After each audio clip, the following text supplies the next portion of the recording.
Glory be to God. Thank you very much for following this broadcast. And I'm so glad that you are following the word of God and is blessing your life. Today we want to continue our study from the book of Matthew when the Bible when I'm teaching on how to make the word benefit you. And I say that we are knowing how to make the word benefit you by knowing how the word does not benefit people. And today our scripture continues from Matthew chapter 13, verse number 22. The Bible says that the thorny ground represents those who hear and accept the good news, but all too quickly, the message is crowded out by the cares of this life and the lure of wealth, so no crop is produced. Hallelujah. I was reading from the New Living Translation, and today we are looking at why the Word of God doesn't benefit some people, and and even Christians. The Bible says that there are different kinds of soil with which the Word of God falls on, and the soil represents the heart of man. And today we are looking at the thorny ground. And the thorny ground, the Bible makes us to understand that this is the ground, or this is the kind of heart that is looking after the cares of this world. Brothers and sisters, the reality of this life is that you cannot live in this life and not care about this world. There can be so many things to care about, but there is a way to care about this world that makes it fatal to the word of God. This world has so many things to entice us. This world has so many things to make us go after.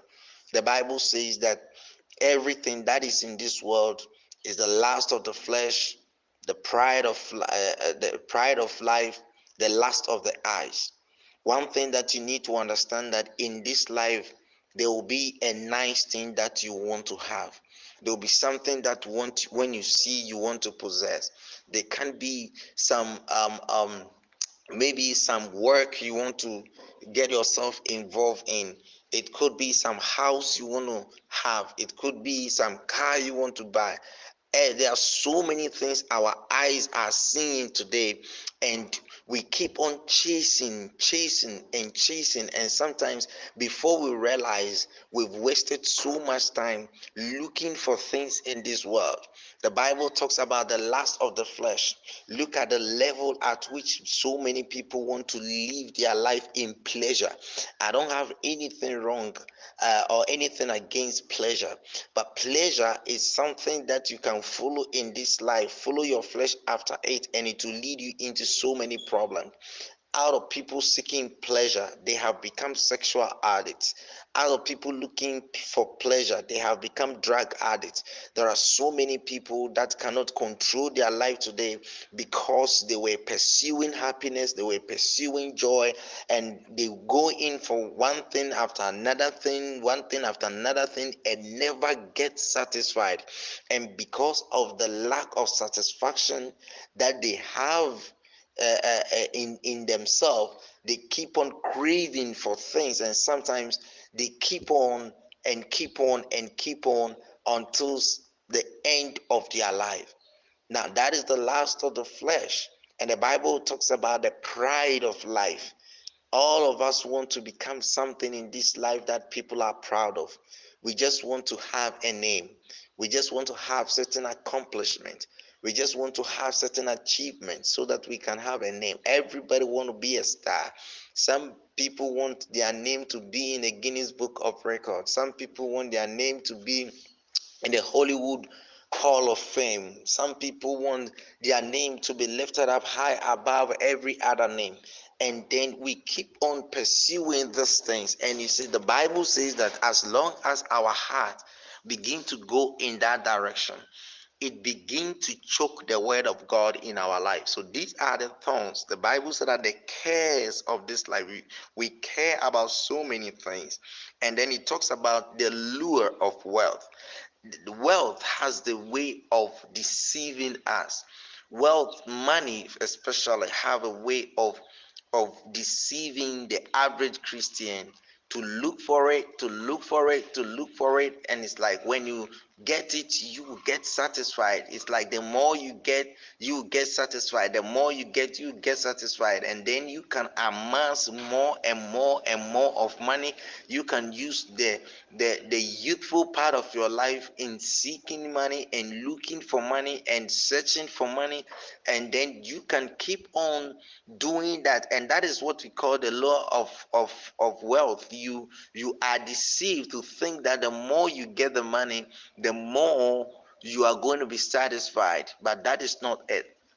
I remember a story that was told of a man who was living in London, and he was top class in his company, and then it got to a time he was resigning, and then they were doing the send-off party for him. But the day of his send-off party, he was asked to give his final speech, and the man burst up in crying. And then he was trying to advise the people who were in the company as he was leaving, and he was telling them that he thought that getting money and getting more money was what was going to make him happy. Then at the point he got all the money, but he was still not happy, so he decided to go into prostitutes and strip dancers and all kinds of group of people. Then he went in, started having sex around, and then the women were not satisfying him. Then he decided to choose boys. Then he decided to sleep with boys, yet still with all the money coming in, as he's on top of uh, uh, uh, everything at the workplace. He got a lot of money, sleeping with boys, sleeping with girls. None of them was satisfying him. He didn't pay attention to his family. He lost his marriage. And then now that he is going home, what the people don't know is that he is going home as a sick person. He has HIV/AIDS, and then the AIDS has eaten into him so much that now he doesn't know how long that he has to live. And he's advising them that maybe there are some of them who are in that company who are thinking that if they get more money in that place and then they have more pleasure, then at the end of the day, that is what is going to make them happy. But that is not what is going to make them happy. So he's saying goodbye to them, and that is his final words. What a sad way for a man to live his life. And I believe that, I don't know whether that man is still alive today or not, but as I hear the story, I'm comparing to my life, and as a young man, how I can live my life. God is not against you being prosperous. In fact, the Bible instructs us and tells us that God wants us to be prosperous. But you see, there's a difference between you having money and money having you. When money have you, then the word of God will be choked. Anytime you hear the word of God, the cares of this world will choke the word of God. When you are called into ministry, and then you realize that where you are called into there is no money, you will not follow the calling, because you'll be looking and be pursuing money from different places. It is my prayer that money will not have you. You will have money, and you will use the money that you have to serve the Lord, and you will not be the kind of person who is so enthralled by the things that are going on in this world. You see that the power of God in your life and the love of God in your life supersedes money. One day the Bible says that God asked the children of Israel to go to the Egyptians, and the Egyptians gave them gold, gave them all kinds of things, and prospered them in one day. So God that we serve, God is having the capacity to prosper you, and he is willing to give you exceedingly abundantly above all that you can imagine or think. The Bible says in the book of 3 John chapter 1 and verse 3, it says that, beloved, I wish above all things that thou mayest prosper and be in health, even as thou so prospereth. And one thing that I've seen about God is that when God is prospering you, he prosper you all around. He give you all round prosperity. He will give you good health, and he will give you wealth. He will give you things that you cannot even imagine. But he doesn't want our heart to get hold on the things on this world. He doesn't want our heart to get hold on cars, get hold on buildings, get hold on movies, get hold on career, get hold on professional, get hold on the things on this world. He wants your heart totally settled on him. And the more he give you the things, the more you have the capacity to return the things back to him. I love Jesus. When he was about to go, he had a lot of things. But the most precious thing that he had was his disciples. And he was praying in John chapter 17, and he said, Father, all that I have are thine, and all that you have are mine. So I was meditating one day on this scripture, and I'm looking at how Jesus was thinking, that Jesus believed that everything he have on this earth belongs to the Lord, and then everything the Lord is having belongs to him. What a way to think about prosperity. And I think that we all can think the same way. Beloved, there is nothing that you have that was not given to you, and there is nothing that you perceive that is not already yours. If you are a Christian, the Bible says that all things are yours. You don't need to chase the things of this world. Everything that is of the Lord is yours, and everything that is yours is his. If you can come to that conclusion and release yourself and give to him everything that you have, you trust him and give it to him, then his word begin to bear fruit. The cares of this world, money will not choke the word of God, because there are times that people would like to buy they would like to buy your message, they would like to buy you to do things for them which are contrary to the word of God. And I want to believe that you will never follow money to do the things that you are not supposed to do. Yes, we need finances to push the gospel. We need money to send the gospel around the world. But what we need to understand is that the message we carry is greater than money. It's greater than the world. It's greater than the things that this world can offer. And I want to trust God that you will not allow the cares of this world to choke you. Sometimes you care so much about your family that you come to the place of disbelief. You care so much about your children that you've not surrounded your children to God. You've not surrounded your husband to God. You've not surrounded your bank account to God. You've not surrounded your money to God.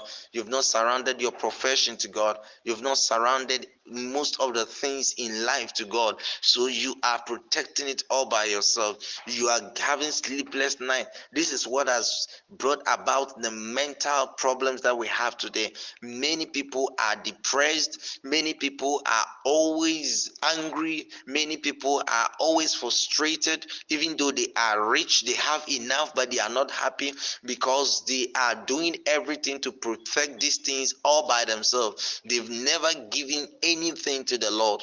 Beloved, I want you to understand that if you will trust the Lord, he will cause in angels to be charged over everything. His angels will protect your children. His angels will protect your wife, protect your husband. His angels will protect that job. His angels will protect that business. His angels will protect that work. His angels will protect everything that you have. You will look at your house and you know that it is not about you, but it's about him. You know his angels are at your door every day protecting the things that you have. You know that when you sit in a car going to work, coming in, you know that it is what the Lord has provided that you enjoy. All that you have is his, and all that he have is yours. That is the mindset, that is the mentality, that is the belief, that is the faith that makes the word of God flourish in your heart. You know that healing belongs to you. You know that good health belongs to you. You no longer have to worry about your life. You no longer have to worry about your health. You don't longer have to worry about your finances. You no longer have to worry about everything. You have entrusted everything in his hand because you love him so much, and you have believed in him that he that has said he will take care of you is faithful. The Bible says that he is the one that knows the number of our hair on our bodies, and anytime one hair drops, he is aware of it.